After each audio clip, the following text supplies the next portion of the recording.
Bray Wyatt has returned WWE Smackdown. He will be exclusive to the Smackdown brand. And what we got tonight was something very different than what we thought we were going to get. Let's get into it.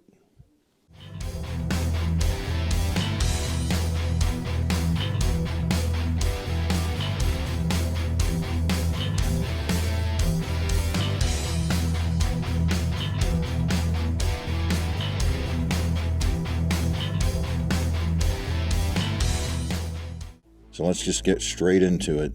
Bray Wyatt comes out at the end of the show. He has a good 10 minutes to himself here.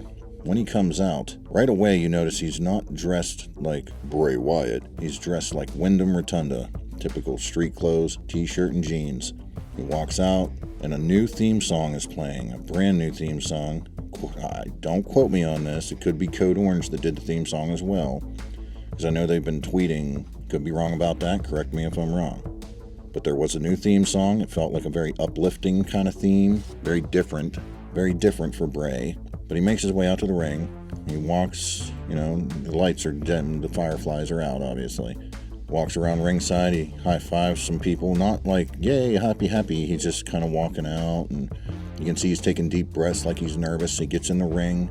He starts to cut this really emotional promo that clearly was coming straight from the heart of Wyndham. He was talking to us as Wyndham, not necessarily Bray, saying about how he's nervous to be here. It's been so long. It's been over a year. He lost his job and all the trials and tribulations he's been through, losing two of his best friends. Talking about how the fans would always say to him how he saved them, and he got them through tough times with what he does. And he took the opportunity to tell them that they saved him and saved his life, and he's very grateful for this. And of course he's tearing up as this is all going on, getting very emotional, seeing a true side of him we have not seen on WWE television at all. The real true side of Wyndham speaking to us. As he's speaking, all of a sudden things start to glitch out on the Titantron, and that mask comes on the screen, and at first you're thinking, hold up, what's going on here? And then it starts to talk about, oh, my little one, come with me. Your life is done. Life is over. Come with me now. And something like that, to that effect. And you don't know what you've gotten into, but you're going to find out real soon. Something to that effect. And of course, there's this imagery that's flashing on the screen. One of the images that flashes on the screen is a person in what looks to be like a Court of Owls mask from Batman. It kind of looks like that. And when you reverse the colors, because it's in negative, it looks like a film negative. You reverse the colors, and it looks like Bo Dallas because of the hair. Some people say it looks female. Maybe it is. I don't know. But I'm just going to go ahead and say Bo Dallas because we know Bo Dallas is coming back. And I would assume he has something to do with it. But with all that said, the evil mask is talking on the screen. And quite frankly, we learned earlier in the day that Uncle Howdy and Uncle Harper were trademarked, and that we learned that internally the mask is known as Uncle Howdy in the WWE notes backstage. So clearly this is Bray's alter ego. Maybe one of many. Other than Wyndham, which we saw in the ring, this could be the Wyatt Six. It's all just different alter egos of his. Now, I'm not saying that there's not going to be a group or a faction, but I don't think you would call it the Wyatt Six, honestly. I think the Wyatt Six is reserved solely for the fact that I think that's what we're dealing with. Multiple personality disorder gimmick, where he has 6 different personalities, because I still think we're going to see The Fiend at some point, maybe an advanced version of it or something. But that's where we're going with it, I think. Multiple personality thing, which was kind of the case with the Firefly Funhouse and Funhouse Bray and The Fiend. But this is on a more, I don't know, it's almost like a more realistic version, I guess you would say. A more realistic feel to it, a more down-to-earth type approach about it. I'm very interested to see where it goes. It was a huge cliffhanger to end the show. Absolutely massive cliffhanger to end the show like that. And so we got to see what happens next week. Very good stuff here. It got me emotional. It definitely touched me in the heart, man. It was very emotional stuff, very powerful stuff with that promo that he cut. That was 1,000% a shoot, for sure, until maybe towards the end when he had to keep overselling it in order to get to the gimmick of, Uncle Howdy on the screen. So, Uncle Howdy being one of his multiple personalities, alter egos, whatever you want to call it.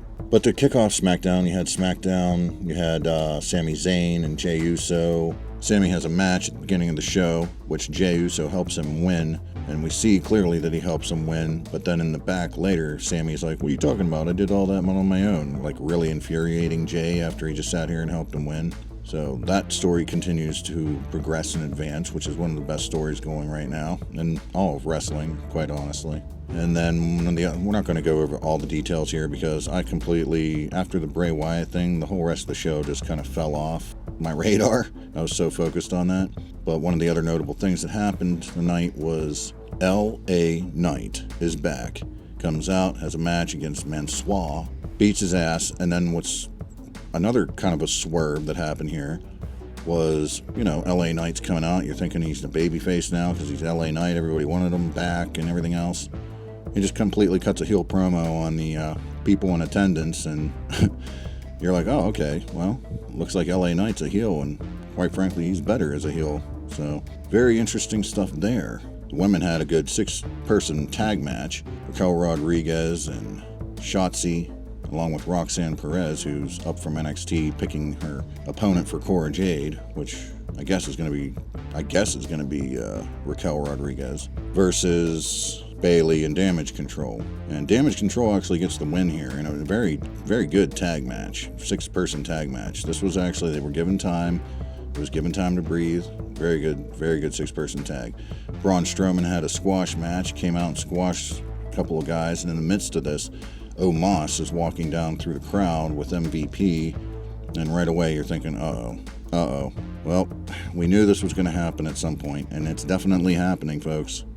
Omos versus Strowman. I don't know when, but maybe Crown Jewel, who knows. But it's coming, because that's where that's going. Main event saw a fatal four-way in the main event for #1 contender spot for the Intercontinental title. Karrion Kross was supposed to be in this fatal four-way, but he was in a car accident at the beginning of the show. He's shown getting out of the car, and then McIntyre comes up and completely annihilates him, and therefore he cannot compete in this match. Along the way, we saw that Rey Mysterio went up to Triple H and said, hey man, I can't do this anymore. I can't do this because of my son. I can't deal with the heartache anymore. I quit. Tells Triple H he quits. Triple H says, hold on, you can't quit. Come in my office and talk for a few. So then we find out later on in the Fatal 4-Way that since Kross cannot compete, Rey Mysterio was inserted into the match. And sure enough, he is now an official Smackdown talent. Rey Mysterio getting separated from Dominic for now, which is a great thing to do. You get them apart, and this way you can actually take it all the way to WrestleMania and have that match, have that showdown finally, father and son, against each other at WrestleMania. Because if you kept them on the same show, it'd be a nightmare to try to make that last all the way to WrestleMania. By taking them and putting them on SmackDown, now you're able to extend that story out and take some breathing room. Everybody goes down a different path, and then they meet up again at WrestleMania season. So I think that was a great move. And of course, Rey gets the victory here. So Rey has the Intercontinental #1 contendership for the Intercontinental title. So he will be facing Gunther at some point, which should be a crazy match. I don't think Rey's going to come out of that victorious. But we've never seen that match before. Another tidbit is I guess Rey and Sheamus never actually fought on a one-on-one match or fought against each other before. I guess they teamed in the past, but they never actually fought each other because the other contenders in this match were Sheamus, Solo Sikoa, and Ricochet. And apparently, like I said, Rey never had any kind of confrontation or fight with Sheamus, so this was the first time that was ever happening, which was an interesting tidbit to know. Rey gets the victory, #1 contender for the Intercontinental title. Good show, excellent show in my opinion. I thought it was a great show. The 2 hours flew right on by.